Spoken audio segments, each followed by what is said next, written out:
بسم اللہ الرحمن الرحیم۔ السلام علیکم ورحمۃ اللہ وبرکاتہ۔ حضرت انس بن مالک رضی اللہ عنہ سے روایت ہے، رسول اللہ صلی اللہ علیہ وآلہ وسلم نے فرمایا، جو شخص صبح کو اللہ کا ذکر کرتے ہوئے شروع کرتا ہے وہ پورا دن اللہ کی حفاظت میں رہتا ہے۔ سنن ابن ماجہ، حدیث نمبر 3791۔ صبح کا آغاز اللہ کے ذکر سے کرنے والا ہر تکلیف اور شر سے محفوظ رہتا ہے۔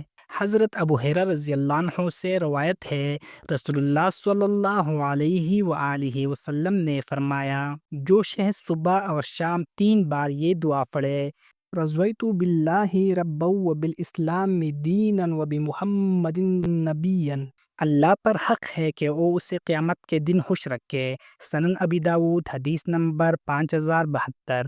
یہ دعا انسان کے ایمان کو مضبوط اور دل کو مطمئن کر دیتی ہے۔ حضرت ابو ہریرہ رضی اللہ عنہ سے روایت ہے، نبی کریم صلی اللہ علیہ وآلہ وسلم نے فرمایا، جب انسان صبح کرتا ہے تو اس کے سارے اعضاء زبان کے سامنے عجزی کرتے ہوئے کہتے ہیں، ہمارے بارے میں اللہ سے ڈر، کیونکہ ہم تیرے ساتھ ہیں۔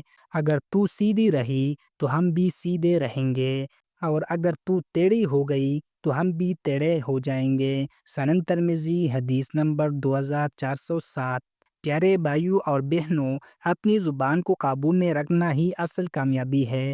ہر صبح اپنے دن کا آغاز اللہ کے ذکر سے کریں۔ اگر آپ دین، قرآن اور حدیث کی روشنی میں جینا چاہتے ہیں تو ہمارے چینل چراغ ایمان کو سبسکرائب کریں اور اس ویڈیو کو صدقہ جاریہ سمجھ کر ضرور شیئر کریں۔